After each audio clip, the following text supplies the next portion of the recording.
Profe, puede igualmente ser que se haya caído la comunicación hoy día, al menos me costó a mí meterme harto Zoom, porque Pero tanto Facebook, WhatsApp como Instagram están caídos. las redes sociales, pero Zoom no está con problemas. Yo intenté meterme varias veces el celular y no me dejó. Me tuve que ¿Ah? venir a prender el compu. Bueno, hay que ver, en el fondo, pero yo me conecté sin problema y me conecté a la primera desde. Ojalá que no se nos caiga, pero todo puede pasar, puede ser.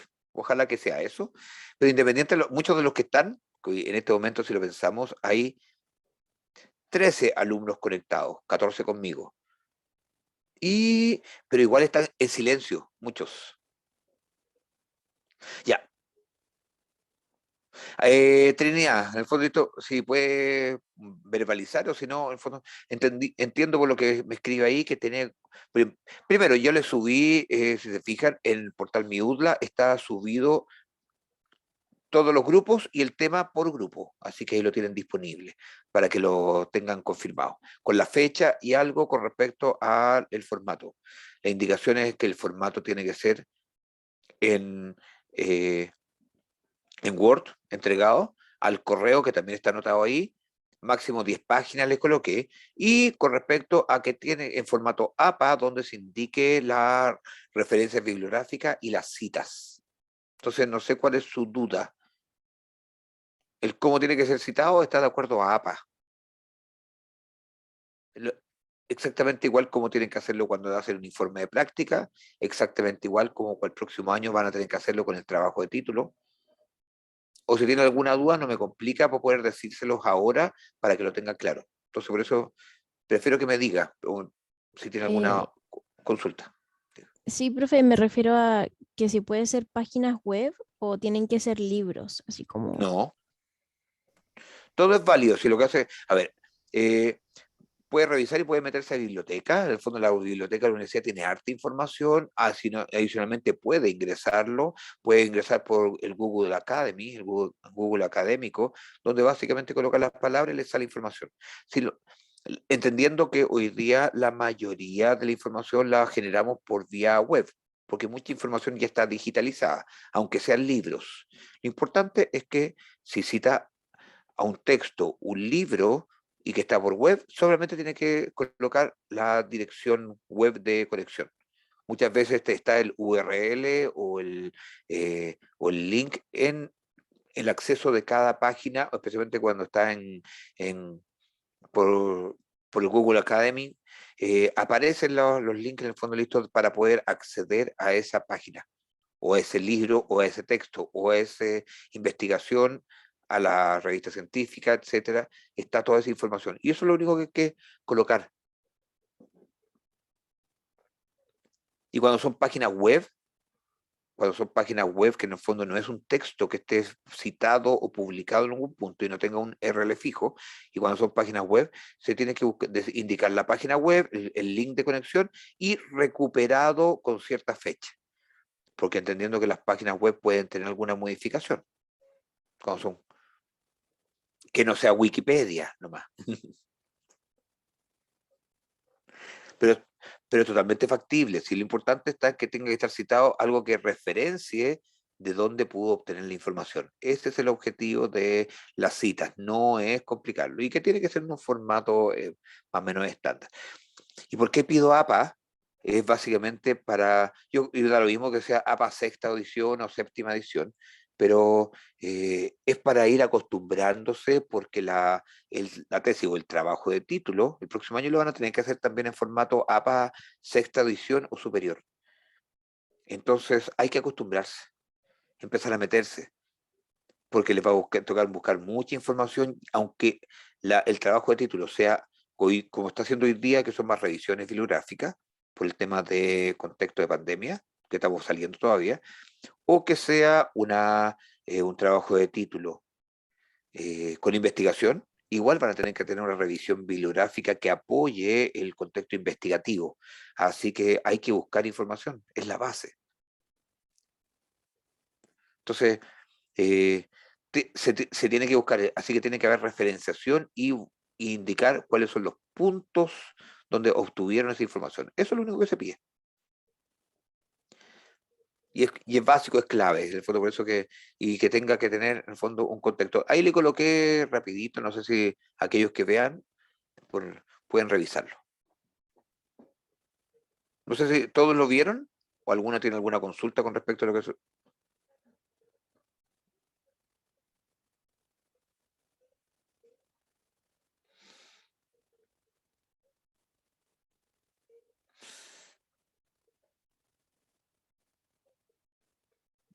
¿Alguien tiene alguna consulta, duda? ¿Alguien?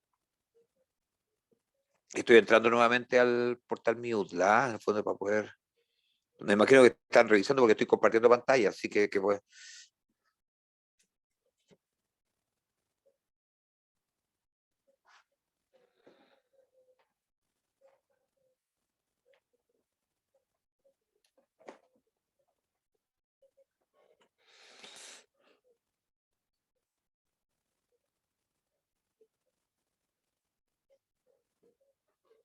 Ya, ahí están los grupos. ¿Alguien lo ven, cierto? Sí, Sí, profe, se profe. ve. Ya. Ahí están los grupos, en el fondo, listos con cada uno de los temas, con los grupos que ustedes se fueron inscribiendo, en el fondo, para que vayan viendo. Igual va a quedar grabado ahí. Y la indicación abajo, porque aprovecho ahora porque está quedando grabado. Entonces, obviamente dice fecha de entrega para el lunes 30 de noviembre, el enviado por correo, y el formato tiene que ser en Word según las normas JAPA, incluyendo portada, introducción, desarrollo y análisis crítico. La revisión bibliográfica con las citas también según normas JAPA y con un máximo de 10 páginas. Es lo único que yo le estoy solicitando. Por lo tanto, tiene que obviamente portada, introducción, el desarrollo y el análisis crítico. El desarrollo obviamente no les puedo decir exactamente qué, pero por lo menos tiene que ver etiología, signología, métodos de diagnóstico, tratamiento y el control y prevención, pero todo va a depender de cada patología. Entonces, uno cuando hablamos de tuberculosis bovina, no podemos darle fuerte al tema del tratamiento, pero sí al diagnóstico. Se fijan entonces dependiendo de la patología. Y lo mismo cuando hablamos de Brucella abortus, o sea, de aborto bovino. Entonces es donde es importante el diagnóstico, pero el tratamiento en bovinos no se justifica. Entonces, a lo más se puede hacer ahí van a hacer una línea, dos líneas, y el fuerte está metido en las otras partes, más en el diagnóstico y la prevención con la vacunación. Entonces, cada patología es diferente a la otra. Entonces, va a depender de cada diarrea viral bovina, por ejemplo, todo el complejo respiratorio, brucelosis bovina, la brucelosis, ¿te fijas? Entonces, importantísimo para ir aclarando. Yo lo que hice simplemente, los grupos, la medida que se fueron inscribiendo, los fui colocando de 1 hasta el 10, que fue el último que quedaron ahí libres, y los temas los coloqué en orden alfabético también, y lo asigné el primer grupo con el primer tema, nada más, totalmente al azar, cosa que no haya nada que diga que yo le asigné los temas. Ya, eso con respecto a la temática. Ujú. Ya. Y ahora nos vamos a ir a lo que es la clase.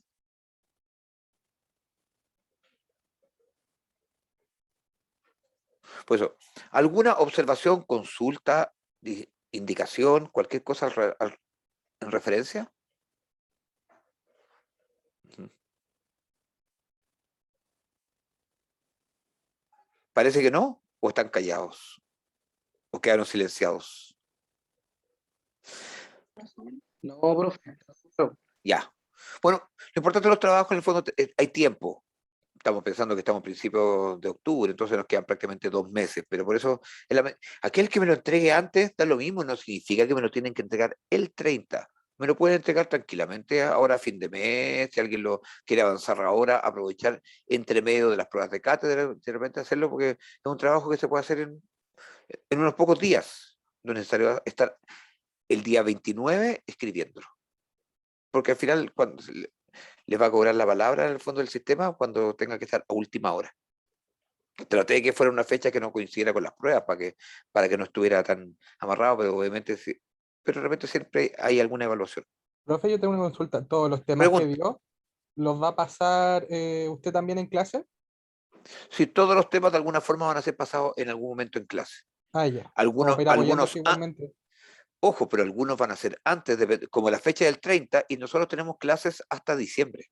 Capaz que un par de ellos, porque me tinca, por ejemplo, que la parte de reproducción, me parece que es como la última clase, esa va a quedar para el final, y capaz que sea los primeros días de diciembre y después de la fecha de entrega. Como sea, todos los temas desarrollados, como son patologías, van a entrar en algún momento en alguna de las evaluaciones. Ese es el objetivo.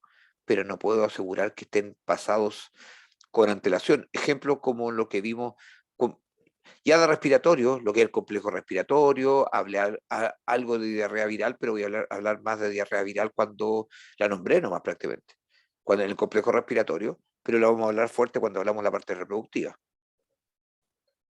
Entonces, el orden es totalmente dependiendo de cómo se van dando en el tiempo. Y por eso que los tiro al azar para que no haya una asignación de temas para poder que de alguien diga, no, es que ya lo pasó y está más fácil. Y que las citas no digan Ulrichsen 2021. Porque no hagan el trabajo de acuerdo a la clase. Tienen que la idea es que revisen. Y en el análisis crítico siempre se acepta, es bienvenido. Si alguien dice, ¿sabes qué más? Vivo en clase esto, pero ¿sabes qué más? Investigamos esto otro. Y bienvenido. A mí no me complica que me critiquen. Al contrario, engrandece en el fondo listo porque hace mejorar la situación. Y cualquier cosa después analizamos, conversamos. Muchos incluso todos tienen mi correo, está disponible. Ahí está, ahí mismo, así que me pueden escribir. Así que podemos ver y conversar las cosas. Si lo importante, alguien tiene duda, observación, consulta, aclaraciones, todas esas cosas, siempre es abierto. Si, eh, aquí estamos para servirlos. La idea yo, yo como profesor estoy al servicio de ustedes para poder ayudarlos a aprender. Mi objetivo es que ustedes salgan mejores como colegas el próximo año, formarlos como colegas, y no que después estén dando bote por lo menos en el área a la cual yo me dedico. Ujú.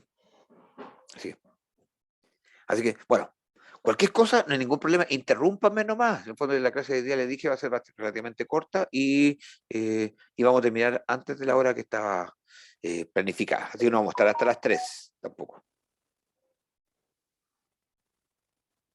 Ya.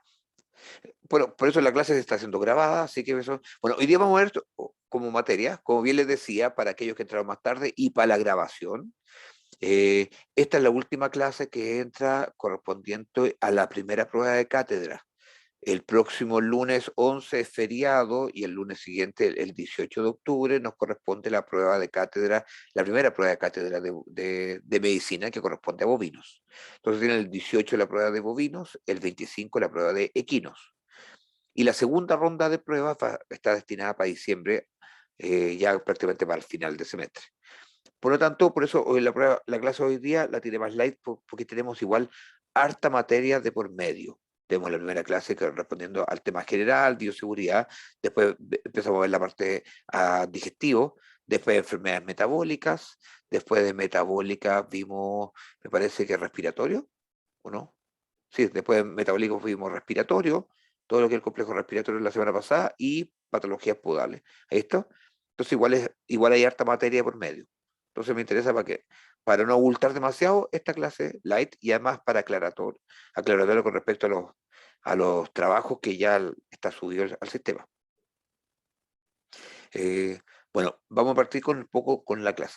Hay ciertas cosas de esta clase que se repiten de semiología, porque en estricto rigor, la medicina propiamente tal de las podopatologías, no obstante, genera una gran cantidad de causas de tratamiento, si lo pensamos en cuántas vacas pueden estar cojas, pero si lo pensamos en la gran eh, cantidad de enfermedades asociadas, no son tan grandes.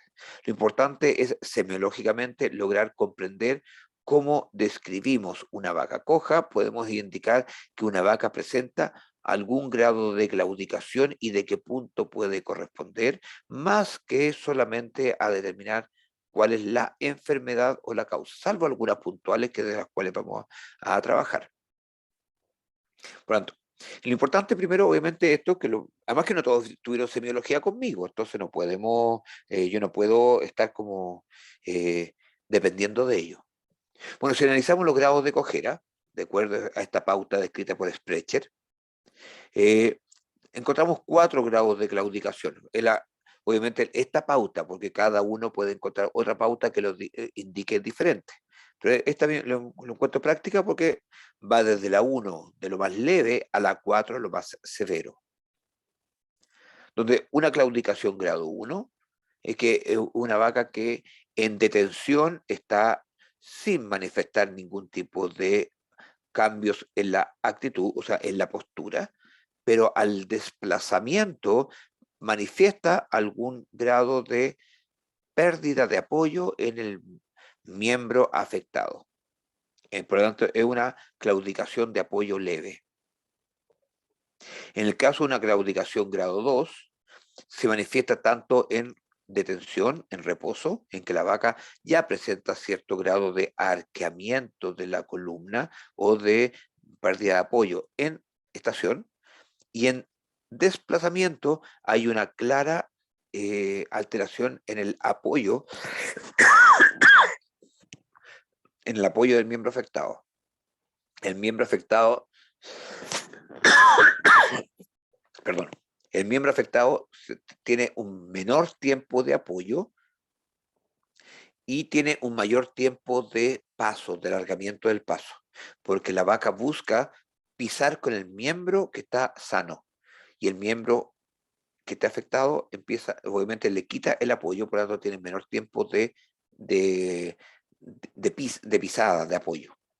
Una grado 3, ya en que existe ya claramente una dificultad tanto en caminar, en que la vaca le cuesta apoyar ya literalmente el miembro afectado, y también en reposo, en detención.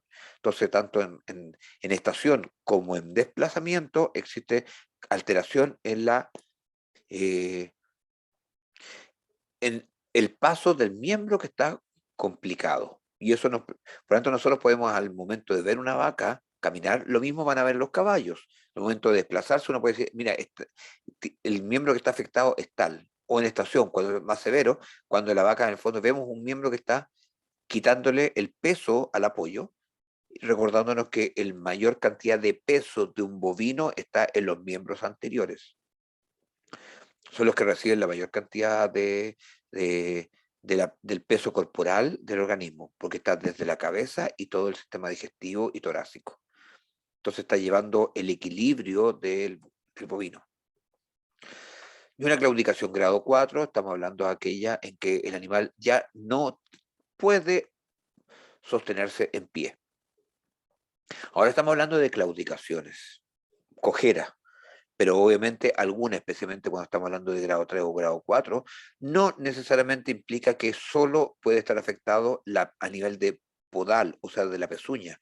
La lesión puede estar más, más anterior o más proximal. Puede estar, ejemplo, en miembros anteriores puede estar una alteración a nivel de la paleta, o sea, escápulo, articulación escapulohumeral. Puede estar a nivel, cuando vacas o un caballo, uno dice se despaleta, que en el fondo a veces se abren de brazos, tiene una lesión musculoesquelética, especialmente muscular, y que obviamente se manifiesta con pérdida del apoyo de un miembro. Le duele, le complica. Una dislocación de alguna articulación puede provocar obviamente también dolor y es la principal manifestación de las cojeras. En un miembro posterior puede estar desde la pezuña, que en el fondo a nivel lo más distal, pero puede estar también a nivel de cadera, puede estar a nivel sacro, puede estar a nivel pélvico, puede estar a nivel de la rodilla que es el, eh, la, la verija. Entonces, puede estar en diferentes puntos. Y eso es lo que nosotros nos va a permitir de alguna forma entender para poder ver la solución. ¿Solamente es un tema de dolor o es un tema de o es un tema a nivel podal? ¿Qué es lo más común en las vacas? Una vaca puede pesar tranquilamente 400, 500, 600, en el caso de vacas lecheras, Holstein Friesen, pueden pesar tranquilamente los 700 kilos, y 700 kilos sobre esas eh, patas que están desplazándose todos los días desde el corral a la sala de ordeña. En el caso del sur, en que tienen que desplazarse en mayores distancias porque tienen que avanzar por potreros para llegar a la sala de ordeña, al comedero, humedad, barro, especialmente en sistemas intensivos, la presencia de barro, fecas, que genera lesiones o predispone a otras patologías. Bueno, me adelanté en el fondo, pero entender los grados de cojera, por lo menos eso nos va a permitir un poco describir dónde está la lesión o dónde está la alteración. Entonces, tenemos un grado 1, una vaca que prácticamente está normal y que un leve, en el fondo esto a nivel del miembro afectado, un leve pérdida del apoyo. La vaca 2, básicamente una vaca ya con anormalidades, tanto en la locomoción, encorvamiento de la espalda en detención y también en desplazamiento. Una grado 3, como bien les decía, es la vaca detenida con la espalda literalmente curva y con pérdida de apoyo de un miembro. Y en movimiento, la espalda literalmente curva y con alteración severa en el paso. Alargamiento de uno, acortamiento del paso del miembro que está afectado por la presencia de dolor. Por lo tanto, hay una clara alteración en la distribución de las fuerzas que genera al momento del apoyo y al momento del paso. Y la grado 4, cuando ya tenemos alteraciones severas en para ponerse de pie. Que la vaca evita o no puede. Y un resumen de las 3 primeras, en el fondo, entendiendo que la cuarta es en decúbito, o la anterior, por ejemplo, no estaba en decúbito. Esa vaca, hablamos más que un decúbito, la vaca está apoyada a nivel abdominal, lo cual ya estamos diciendo está alterada, porque la vaca intenta pararse con miembros anteriores, pero no puede con los posteriores. Eso es simple, me imagino. Ahora, lo importante es ver por qué. Aquí, en el fondo, si pensamos a nivel del tegumentario, o sea, especialmente a nivel del sistema osteo, tendíneo y ligamentoso, se describen una serie de patologías donde el mayor porcentaje se lo llevan, lo que vemos abajo, en las deformaciones crónicas de la pezuña, alcanzando un 20% según este estudio. Este estudio se realizó en el sur del país. Entonces, no obstante, estamos en una zona que es diferente y que obviamente puede haber diferencias con lo que sucede a nivel acá en la zona central, donde la mayoría de los planteles lecheros, como de este estudio, acá en la zona central la mayoría de los planteles lecheros son intensivos, con alojamiento con confinamiento permanente en algunos casos, o en la gran mayoría de los casos. Por lo tanto, el hecho de estar las vacas encerradas implica que tienen menores distancias de desplazamiento, pero tienen altos periodos de contacto con pisos que a lo mejor pueden estar en las mejores condiciones, porque tienen que estar todos los días en el mismo comedero, todos los días en las mismas camas, los patios, por lo tanto, especialmente cuando hay temporada de lluvias o a la orilla de un bebedero, tiende a haber más presencia de barro y eso aumenta el riesgo de que puedan presentar algunas alteraciones. Entonces pueden cambiar un poquitito en relación a lo que sucede en el sur, donde las vacas tienen que caminar algunos hasta kilómetros para poder llegar a la sala de ordeña. Entonces, pero en general, tanto en la zona sur como en la zona central, se repite una condición. En vacas lecheras, pensando en causas de cojeras, las deformaciones crónicas de la pezuña son las que se llevan la mayor, la mayor prevalencia. Ujú. ¿Y se acuerdan cuando hablamos de acidosis ruminal? Que hablamos de temas de algo de cojera. ¿Cuál es la mayor predisposición? ¿Cuál es la mayor causa o factor predisponente para la manifestación o la presentación de cojeras en bovinos?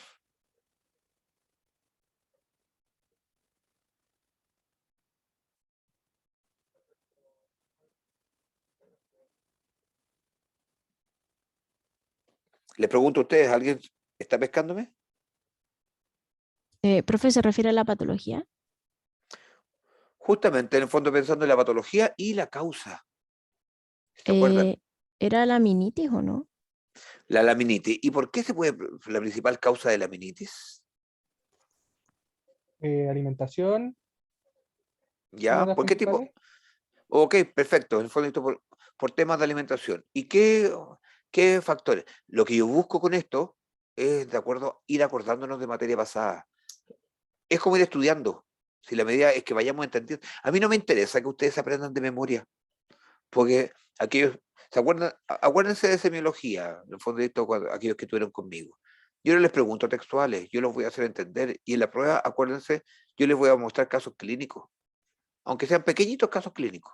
Y las preguntas muchas veces son mini casos clínicos donde van a tener que ir resolviendo en forma sencilla por manifestaciones clínicas o de acuerdo a ciertas condiciones, determinar, este diagnóstico, por lo tanto voy a tener que hacer este tratamiento.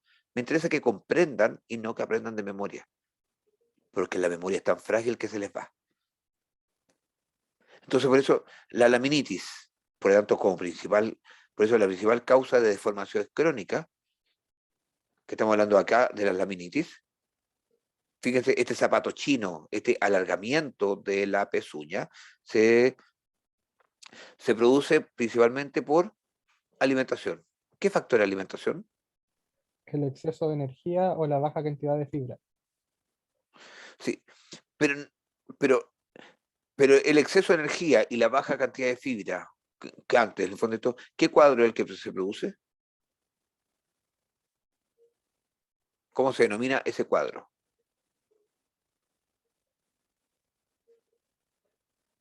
¿Era la acidosis subaguda o no? Perfecto, así. Por eso, en el fondo, por eso. Y porque la principal manifestación es esta deformación crónica, este zapato chino, este zapato con alargamiento de la pezuña, que ya se acordarán de semiología, pero lo voy a repetir acá, antes de pasar a la siguiente, porque a diferencia de semio, acá no lo tengo, no lo tengo puesto. Entonces, acá tenemos una producto de este zapato que se alargó, tenemos una última falange que está ubicada acá, esta tercera falange. Y por lo tanto, se empieza a ver, y con respecto a la suela que está acá abajo, al momento de alargarse, esta suela se empieza a adelgazar hacia la punta, con una pared que está más delgada. Por eso el zapato el pie tiende a crecer porque producto de este cambio de angularidad, se empieza el pie a deformar y no tiene a haber un desgaste más en la zona distal y tiende a alargarse la pezuña. ¿Es Y porque esto está es mal básicamente aplomado, por... profe? ¿Cómo? ¿Es porque está mal aplomado? No, Empieza después. no está mal aplomado. Lo que está mal está, porque el aplomo se refiere a lo- el direccionamiento vertical de los miembros. Los aplomos se refieren. Acá en este caso existe una alteración, producto de la acidosis ruminal subaguda, como bien decían, en que existe una falla en la zona de el corion. Y por otro, como se empieza, producto de la acidosis ruminal aguda, se liberan algunas toxinas, algunos factores que disminuyen la irrigación a nivel del corion, y eso hace de hecho con inflamación, similar a lo que pasa en caballos, y lo que hace que empiece a haber una menor irrigación y por lo tanto menor nutrición de este nivel, y por lo tanto el crecimiento de esta pezuña empieza a ser de menor calidad. Por lo tanto, hace una pezuña que es más delgada, que a la vez, producto de esto mismo, se empieza a crecer en forma irregular, más que el cambio de aplomo, se empieza a crecer de menor fuerza. Y eso hace que la última falange se empieza a cambiar la angularidad, porque tiene un menor crecimiento, especialmente en toda esta zona. Y con mayor crecimiento en toda en la zona caudal. Se fijan entonces al final hace que terminemos con este crecimiento más alargado, este zapato chino, como se le describe. Es un poquito funcionalmente como la acidosis ruminal subaguda predispone a la presentación de la aminitis. Tanto, Profe, dígame. yo le dije una pregunta en el chat que no quería abrir mi micrófono porque voy en el auto, pero si la puede leer. Ya, es que yo no puedo leer, si alguien más la lee, porque yo el dispositivo que yo hago clases, que mi computador falló a principios de año, entonces yo en vez de comprarme un computador, que estaban carísimos, porque mi computador igual funciona, pero para hacer clases empezó a tener problemas, así que estoy con una tablet, una buena tablet, pero por lo tanto un dispositivo que no me permite revisar los chats mientras estoy compartiendo pantalla. Yo se la leo, profe, o sea, yo se la hago. Ya, Tenía la duda respecto de si el foot rot era consecuencia de la laminitis o era una patología aparte. Bueno, lo voy a plantear después, pero es totalmente independiente. El futuro no tiene relación con la laminitis. Y de hecho, la laminitis no predispone a futuro tampoco. Por eso estoy conversando primero en el fondo para entender un poquitito cómo se desarrolla la laminitis. Pero bien su pregunta, en el fondo para poder ir aclarando, en el fondo da lo mismo que se adelante. Primero, por eso mismo, de la acidosis ruminal aguda, o la subaguda, perdón, se desprende en el fondo bajo estas condiciones de pérdida de irrigación, liberación de algunas pequeñas toxinas, algunos factores que disminuyen la irrigación a nivel del corion, por lo tanto, y esto está asociado a la alimentación, básicamente por el desequilibrio que puede haber en la ración. Entonces, esta liberación de estos pequeños microabscesos, estos factores tóxicos y presencia de histamina que se empieza a liberar, genera esta menor irrigación. Por lo tanto, una mala alimentación se va a manifestar con cojeras. Si pensamos reproductivamente, por eso lo hago para que se entienda, y siempre toco acá. Por lo tanto, una falla alimenticia, creo que lo nombré cuando hablé, se va a manifestar con cojeras, laminitis y algunas consecuencias de la laminitis. Y en las lecherías, por lo menos acá en la zona central, más que la zona sur, pero en todas hoy día casi en general, ¿cómo se realiza la monta, la cruza, el proceso de fecundación en el caso de las vacas? Por inseminación. Artificial. Y para poder hacer una inseminación, ¿qué es lo que tiene que hacer el operario? Una buena detección de celo. Ok, una buena detección de celo. ¿Y las vacas que están cojas van a manifestar celo igual que las vacas no cojas? No. La vaca coja no se deja montar ni monta a otras vacas porque le duele. Entonces, por lo tanto, porque evita que ser montada si ya le duele a su propio peso, imagínense en el fondo con el peso de otra vaca encima. Entonces estas vacas no manifiestan celo. Cuando el operario, el detector, que muchas veces puede ser el mismo inseminador o el jefe de lechería, pasa por los corrales, chequeando cuáles vacas están celo, no las ve. ¿Y qué implica? Que esas vacas no se inseminan. Esas vacas, por lo tanto, aumentan los días abiertos, aumentan los días no productivos, aumenta los lapsos parto, primer servicio, entre que la vaca pare y se insemina, se monta. Parto preñez, lapso interparto. Se aumentan todos los parámetros reproductivos. Y por lo tanto, al alargarse los parámetros reproductivos, una vaca da menos partos en su vida. por lo tanto tenemos menos pic de lactancia y por lo tanto la productividad del plantel baja y baja tremendamente. Es para poder entender la importancia que puede tener una mala, y cuando hablamos de mala alimentación no significa que es la pelea que a veces tengo en agricultores, cuando le digo, es que las vacas están mal alimentadas, pero si yo le doy buena comida, ojo, no es darle buena comida, es dársela bien. Es como cualquiera de nosotros, aquí, bueno, yo soy carnívoro, pero decimos, si alguien comiera pura carne, nosotros humanos, puro asado, todos los días comiendo carne, nos vamos a enfermar, porque no somos carnívoros estrictos, tenemos otros requerimientos. Si tenemos una alimentación desequilibrada con mucha proteína, uno, vamos a tener problemas de vitamina, nosotros, y además vamos a empezar a tener gotas por la acumulación de ácido úrico en articulaciones, y empezamos a tener gotas. Entonces, el problema no es dar mala comida, está desequilibrada la ración, y eso es una mala alimentación. Entonces, el exceso de concentrados va a producir problemas, y más aún si no está acompañado de una cantidad adecuada de fibra y en proporciones adecuadas desde el punto de vista también de la calidad de la fibra, el tamaño de la fibra. Por lo tanto, va a predisponer a condiciones de acidosis subaguda. Por lo tanto, la alimentación aquí es clave. Y la prevención, por lo tanto, de las laminitis tiene mucho que ver con buenos manejo alimentario, buena evaluación de la ración, buen chequeo de los comederos, buen chequeo del tamaño de la fibra, todos esos temas. Y obviamente incide tremendamente, además de la laminitis, también la calidad de los pisos. Porque una vaca, cuando está con el punto límite en que empieza a cojear y todavía no, pero si tiene un piso de tierra con piedras, obviamente cualquier piedra va a producir un hematoma porque tenemos un menor grosor también de toda la pezuña, incluyendo la suela. Entonces empiezan a haber problemas.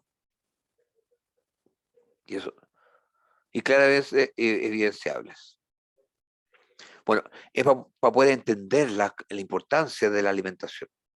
Porque una laminitis me trae una serie de consecuencias. Dentro de eso, por ejemplo, lesiones de la línea blanca, que son estas lesiones que se generan en la base lateral, el punto de unión entre la muralla y la suela. Y por lo tanto, en este punto, en esta línea blanca de unión, un adelgazamiento empieza a generar lesiones. En fondo, más fácil que se contamine, que empiecen a haber presencia, como en este caso, se meten piedras, porque está más delgada, más blanda. O la presencia de lesiones de la muralla también, asociado muchas veces a la laminitis. ¿Pueden haber lesiones de la muralla en una vaca con buena calidad de pezuña? Sí, pero aumenta tremendamente la incidencia cuando hay laminitis de por medio, o las condiciones para generación de laminitis, porque tenemos la pezuña más delgada, más blanda, obtiene el mayor riesgo a dañarse. Lo mismo con la doble suela. Entonces son muchas lesiones que están asociadas a la condición de laminitis. De hecho, en este caso vemos una doble suela y se alcanza a ver. También tenemos la punta de la pezuña está un poco alargada y deformada. Eso me está indicando directamente que hay un factor de laminitis de por medio. Entonces, es importantísimo la evaluación, el chequeo. Ahora, el tema podal es hoy día ya es una especialidad, tanto en la medicina veterinaria como dentro de la lechería, tener operarios calificados para revisar las patas. Todas las lecherías tienen un patero, en el fondo un encargado de revisar las patas con una cierta frecuencia, que es lo que vamos a conversar luego. Entonces, ya obviamente hay hartas patologías, pero la mayoría tienen un factor predisponente relativamente similar, o sea, la alimentación, o la humedad, o algunos factores infecciosos puntuales. Porque aquí tenemos una dermatitis digital, que es un cuadro que no tiene, por ejemplo, ya no tenemos ningún efecto de la meningitis de por medio, que básicamente está producido por bacterias y por la presencia de hongos, adelgazamiento de la pared, del talón, básicamente, y con factores infecciosos que generan mucho dolor en la zona, mal olor y una leve infección. Por lo tanto, cuando tenemos factores infecciosos, sensible a antimicrobianos y antifúngicos. Importantísimo para poder considerarlo.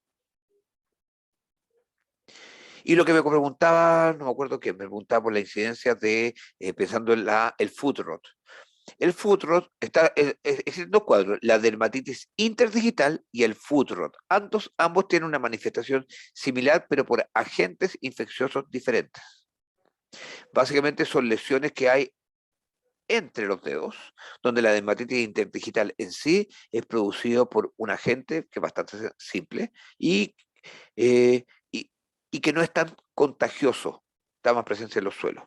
A diferencia del foot rot, que es un cuadro producido, o el foot rot o necrosis interdigital, que básicamente está producido por un agente altamente infeccioso y altamente contaminante y altamente dañino.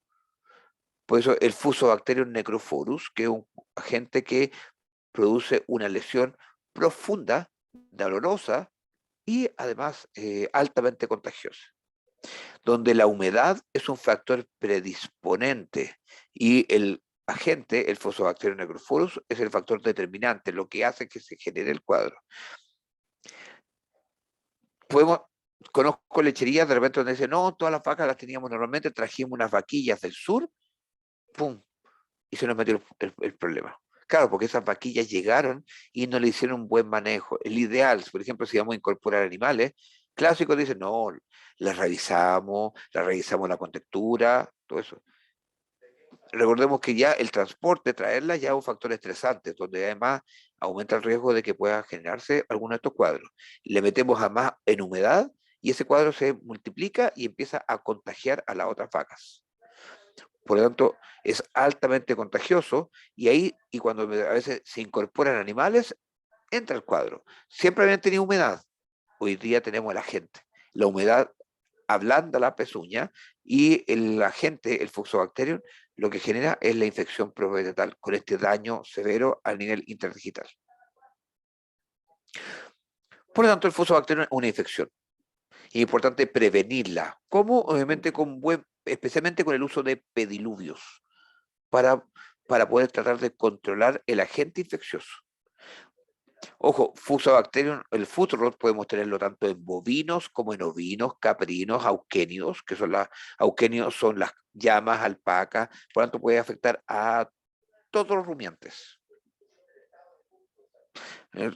Importantísimo en el fondo considerarlo porque lo ideal es estar haciendo manejos preventivos. Ojalá con pediluvios para prevenir o eventualmente el chequeo también en forma preventiva. El chequeo, la revisión frecuente, por lo tanto, una vez, en el caso de las vacas, una vez al año que ojalá se estén revisando las pezuñas de cada animal.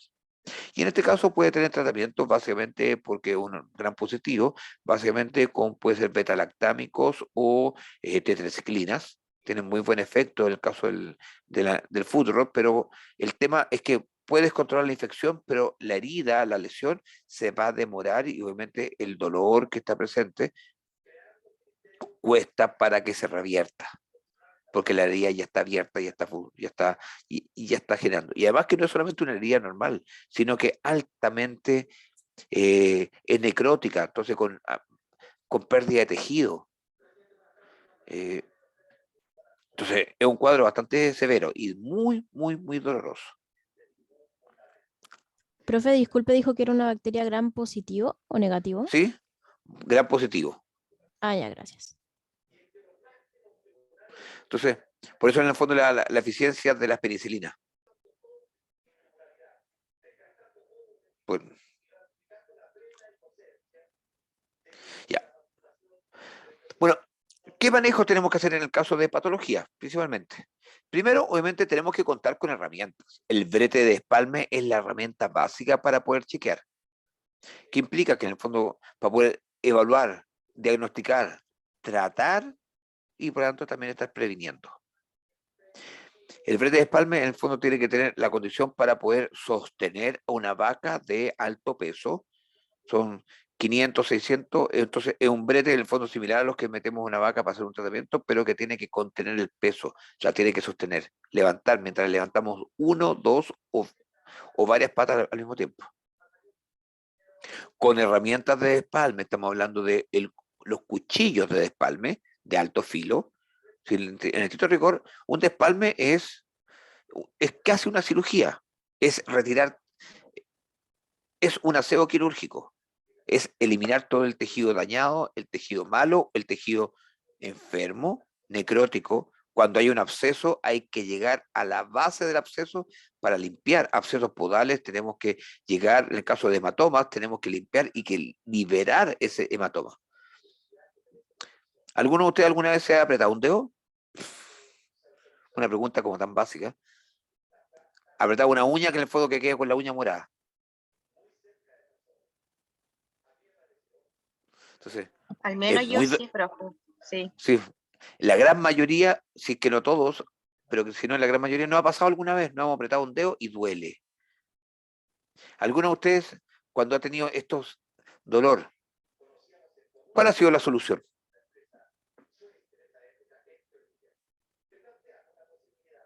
¿Aguantarse? ¿Tomar antiinflamatorio? Analgésico. Sí, sí, antiinflamatorio. ¿Analgésico? Y por ejemplo, y a mí lo que me enseñaron y que me ha funcionado, alguna vez lo he hecho, es, alguna vez he intentado quitar la presión, porque lo que genera el dolor cuando se genera un hematoma es la presión de la sangre que está debajo de la uña y que está generando alta presión. A mí me enseñaron alguna vez con una aguja caliente, colocarla por arriba de la uña y hacer un pequeño orificio hasta llegar al punto del hematoma.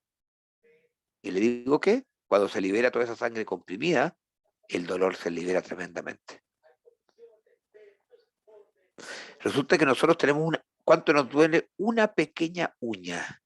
Resulta que la vaca pisa con 2 dedos y la lesión que se genera al interior de la pezuña, con inflamación, con infección en la mayoría de los casos, hematoma, está todo contenido dentro de la pezuña que está haciendo presión externo.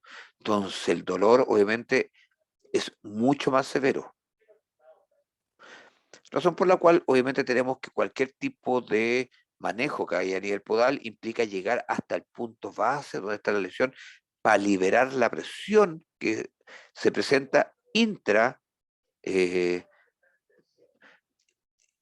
como decimos en el fondo listo, eh, al interior de la pezuña, porque decía intrapezuña, no sé, intradedal, no sé en el fondo cómo, pero al interior de la pezuña.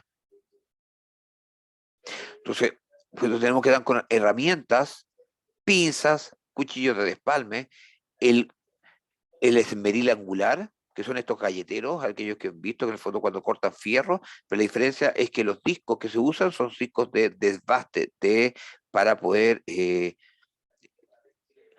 disco de desbaste lo que genera es un desgaste y no necesariamente el corte de la pezuña. Entonces, tenemos que hacer despalmes que son preventivos y tenemos despalmes curativos. El despalme preventivo es aquel que se debe realizar idealmente todos los años en el momento del secado a las vacas lecheras.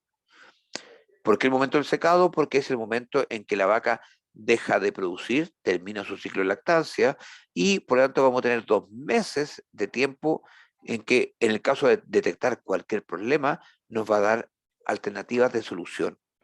Un tiempo para poder hacer una resolución del problema mientras le estamos dando un leve reposo. Claro, la vaca está preñada, pero la idea es darle un tiempo de descanso a la pezuña que pueda estar sin tener que estar moviendo, caminando. A diferencia de los empalmes curativos, es el que se va a tener que realizar cuando se presente la manifestación dolorosa a nivel podal. Por lo tanto, cuando una vaca esté coja, vamos a tener que entrar a despalmar para poder buscar dónde está el problema, que puede ser una ruptura, producto de laminitis, una ruptura de una pezuña, la presencia de un clavo, un hematoma, un absceso, lesiones específicas que se generan en forma urgente y que no se pueden esperar a que, a que la vaca termine de producir para generar un tratamiento. Entendiendo que todo tratamiento, también por temas, eh, por la ubicación, todo eso, es un manejo séptico que implica contaminación, implica tener que hacer curaciones, como le decía, de entrar a picar, como decimos. Hay que entrar y profundamente, y hay veces que una curación puede implicar literalmente llegar al hueso, llegar a la falange directamente. Entonces, lesión es una clavadura que en el fondo entra por abajo y revienta a veces a través del rodete. Obviamente eso duele tremendamente. Hay que llegar, entrar y limpiar toda la zona para poder generar que el tejido se regenere. Por lo tanto, contamos con tacos y vendas. Los tacos son muchas veces es literalmente una plantilla de madera, es un taco que se coloca en el dedo contrario al dedo afectado. Son biungulados. Entonces, si la vaca se le afecta el dedo lateral, le colocamos el taco en el dedo medial, cosa que apoye con ese dedo y que disminuya el apoyo sobre el dedo que pudiese estar afectado. Y vendas, que es un vendaje común como el que vemos en una herida, pero a la vez se utilizan vendas, existe hoy día incluso algunas botas que son para ponerle a las patas, pero si no, una venda y se la genera una impermeabilización, muchas veces con brea o con alquitrán, para generar que después tengamos una zona donde no se recontamine. Uso algunos productos como el Tocoper, que vamos a hablar de luego, y especialmente antimicrobianos. Y el uso de sulfatos de pediluvios. Los pediluvios son estructuras diseñadas para que las vacas sumerjan las patas y por tanto que se genere un efecto de desinfección y a la vez eh, endurecimiento de la pezuña. Por eso utilizamos dos productos principalmente. Existen varios, pero el más comúnmente que utilizamos es el sulfato de cobre y la formalina o el formol. Ahora le colocamos pediluvios a las vacas. Entonces, bueno, primero aquí vemos los bretes que van a ser permitir levantar. Existen diferentes formas de tomar, en el fondo, y diferentes formas de brete. Ahí, o el que vemos acá, por ejemplo, este es José Borkert, colega en el fondo que trabaja en Valdivia. José es un especialista en patas. Es de la Universidad Austral y él trabaja todos los días viendo patas.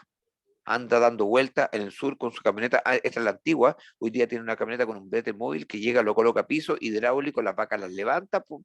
A diferencia, esta que en el fondo que las vacas las giraba, hoy día las vacas, el brete lo coloca a la salida una manga, entra las vacas y él de repente puede hacer 50, 60, 80 vacas en un día. Y se anda moviendo entre diferentes predios en Valdivia, en la zona sur del país. Entonces, lo que vemos acá abajo son tacos, como bien les mostraba, y que permiten ir ayudando a controlar en el fondo el tema de el dolor que se genera en los miembros. Ahí vemos un taco bien puesto sobre un dedo, siendo el contrario el dedo afectado. Obviamente ese otro dedo tiene que vendarse para evitar que se recontamine. Pero tenemos que llegar a la base de la lesión, desinfectar y es lo mismo que hacemos con cualquier tipo de herida, un manejo, una limpieza séptica, una cirugía, en algunos casos incluso reconstructiva de algunos miembros. Pediluvios, fíjense, hay pediluvios individuales como estos o pediluvios masivos. En ovejas muchas veces se colocan pediluvios donde caben una gran cantidad de ovejas. Ahora, en el caso de un predio lechero, cuando colocamos un pediluvio, ¿dónde debería estar ubicado? ¿A la entrada o a la salida de la sala de ordeña? ¿A la salida? Ya. ¿Por qué? Porque ya estuvieron en contacto con el piso, entonces la idea sería limpiar posterior o no, o antes, Ujú. ay, no sé. No, a ver, muy bien que sea a la salida, porque esa es la ubicación donde debieran estar.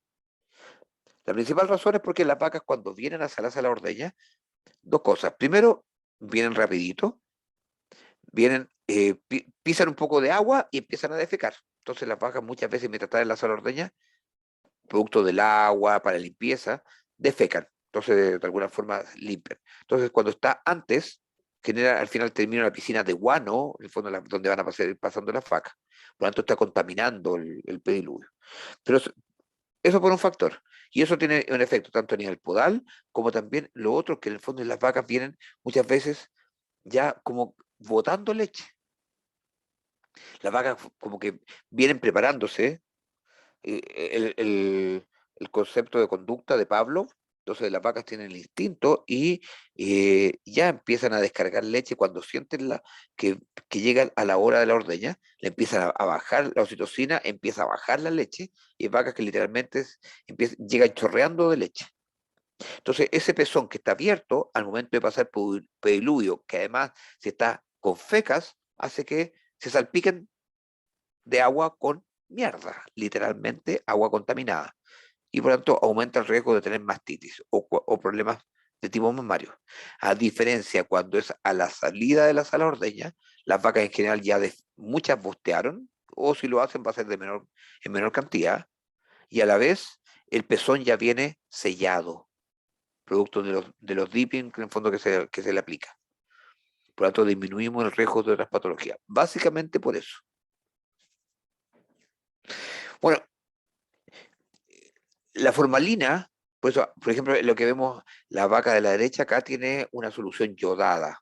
Cuando vemos estas soluciones, esta que vemos abajo, esta que es como un color gris o verde opaco, es básicamente porque tiene formalina con sulfato de cobre. La que tiene arriba, que es verdecito, ese es puro sulfato de cobre, porque un verde más transparente. El sulfato de cobre es un antifúngico y a la vez genera endurecimiento de las pezuñas. En todas las especies, sulfato de cobre también se puede usar en caballos cuando tienen problemas de pata, para endurecer las pezuñas, endurecer los cascos. Se usa con formalina, lo he usado formalina con sulfato de cobre en cerdos, en hembras, cuando muchas veces los movemos a la sala de parto, lo usamos en vacas cuando en lechería, lo usamos porque la formalina desinfecta y además de alguna forma como que esteriliza los tejidos.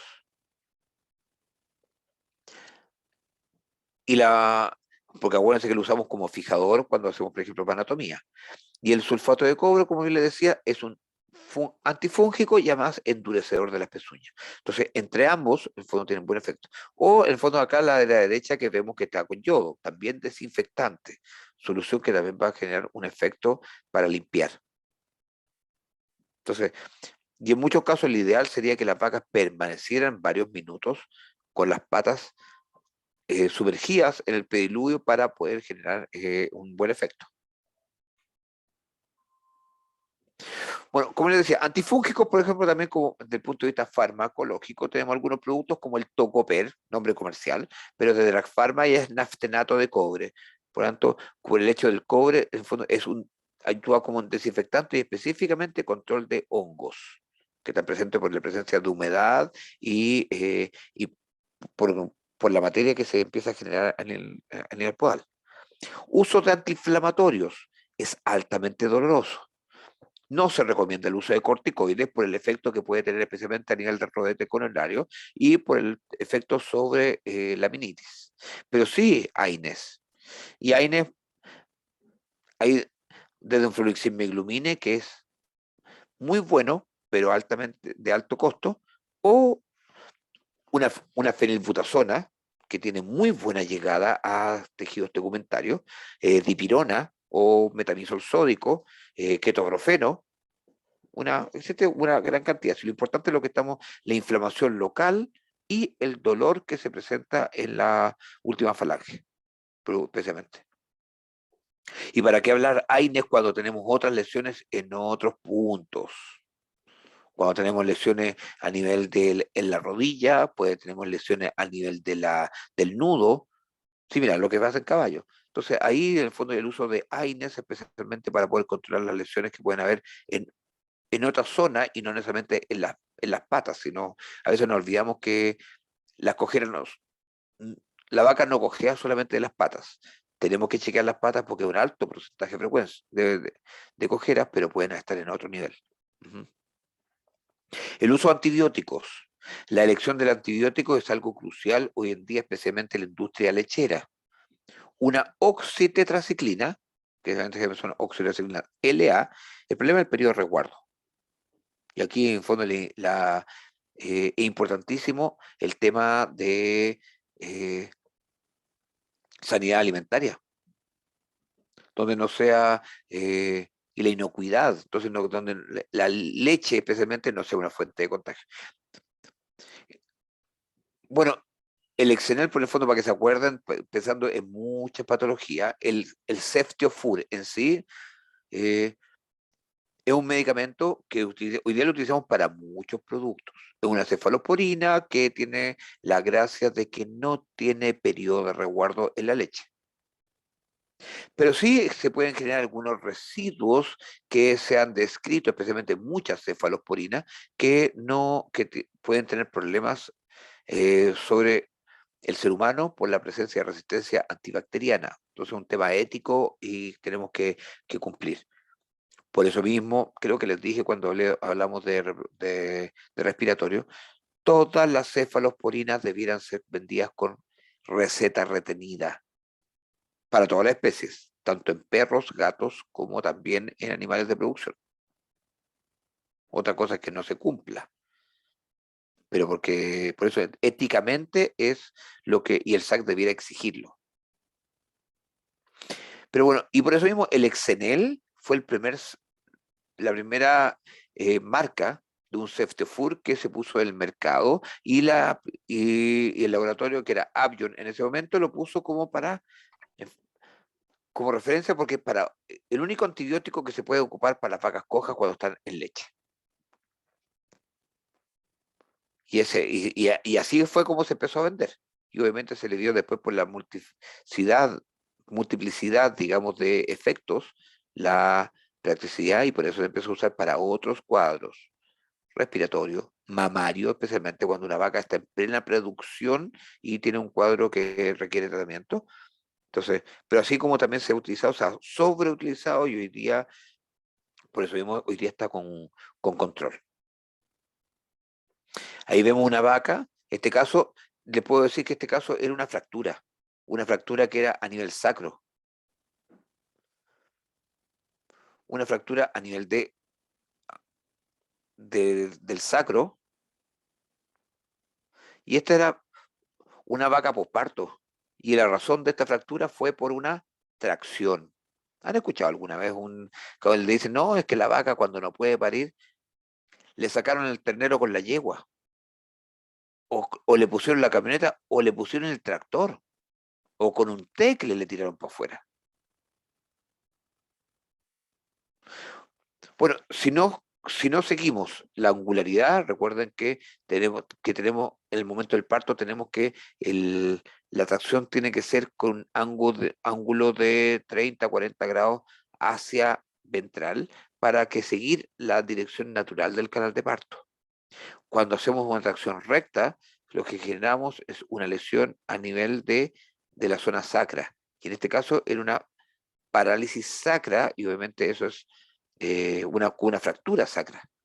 Entonces eso obviamente es altamente doloroso, altera a nivel fecal, altera la micción y obviamente en este caso está alterando el que la vaca se pueda levantar.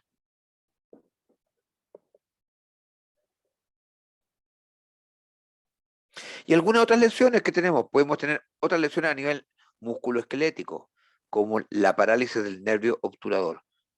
¿Alguien se acuerda algo cuál es el nervio obturador? ¿Y por dónde pasa?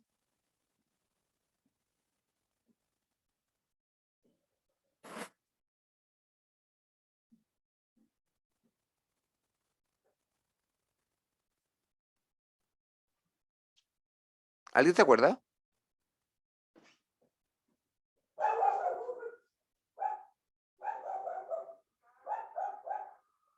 ¿Aló? ¿Me escuchan? No, profe, no me Sí, acuerdo. profe, pero yo tampoco, no me acuerdo. Ujú. Ya, ok. El nervio obturador, voy a hacer mi... Soy pésimo para el dibujo, por si acaso, para que no se rían después, porque después se van a estar riendo de mí. Entonces, la vaca, si vemos una vaca desde caudal, entonces, la vaca, cuando el ternero nace, el ternero está ocupando un espacio y sale por el fondo. Entonces, cuando genera una compresión a nivel a nivel lateral, está comprimiendo el ternero contra la pelvis. El nervio obturador es un nervio que viene mm, desde el fondo y que pasa por entre medio del agujero obturador que está en la pelvis y que inerva la, lo- eh, la abducción de los miembros. Por lo tanto, puede ocurrir dos cosas, dos causas de lesiones del nervio obturador.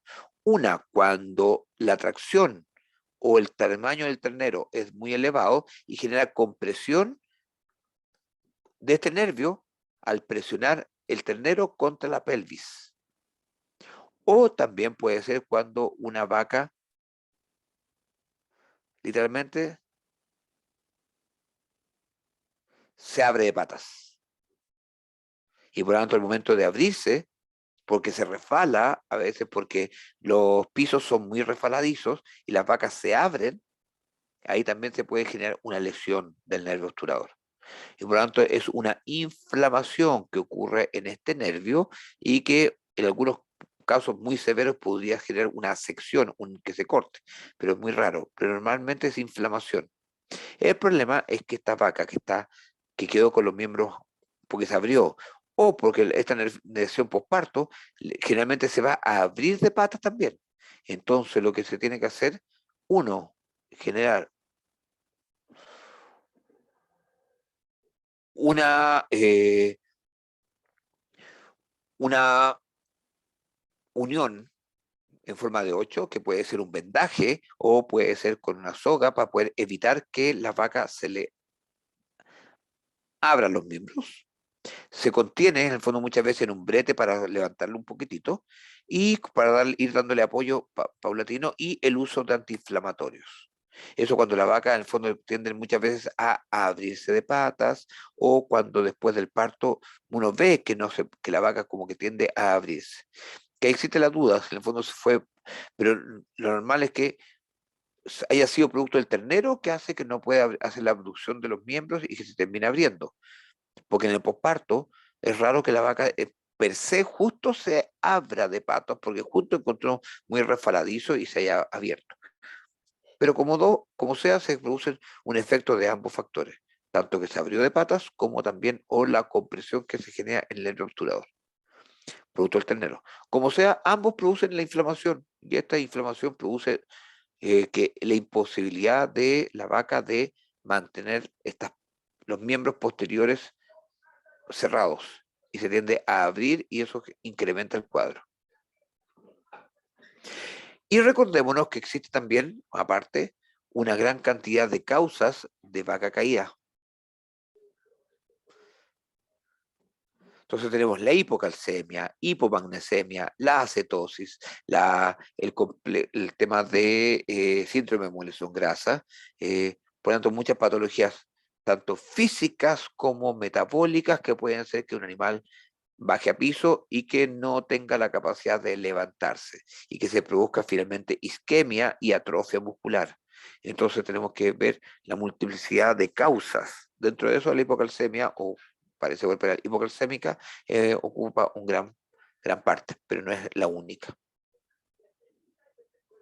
Y eso es hoy día, y eso es lo que yo hoy día les venía a compartir. Les dije que no iba a ser una clase tan larga. ¿Alguna consulta, duda? Les recuerdo que esta es la última clase que entra para la primera prueba de cátedra que corresponde el 18 de octubre, dado que el próximo lunes 11 es feriado.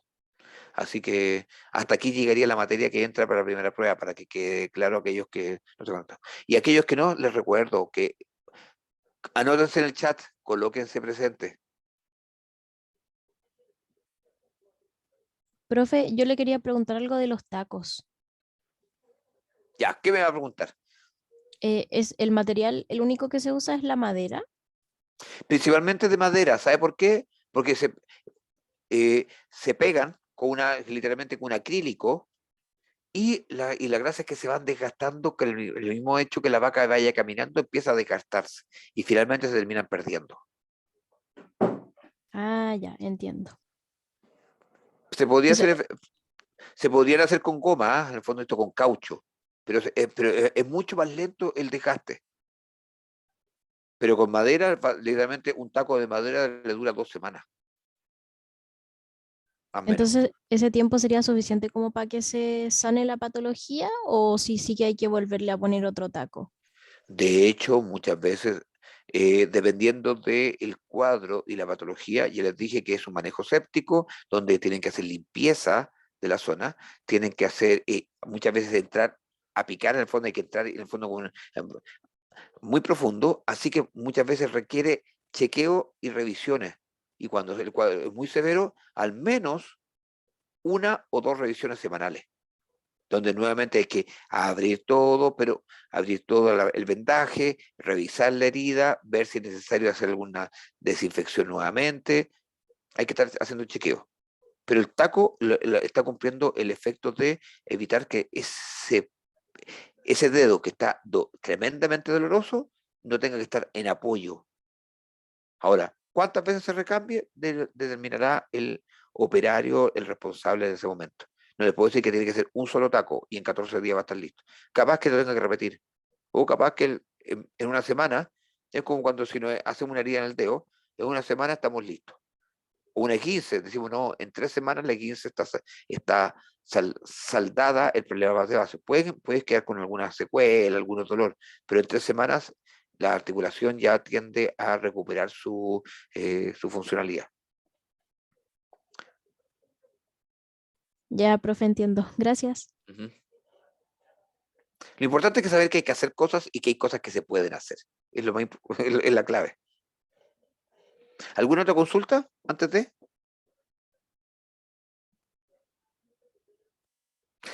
Bueno, ya, quedó grabado, así que bueno, con esto termino la grabación. Muchas gracias. Estamos terminando la clase del día de hoy.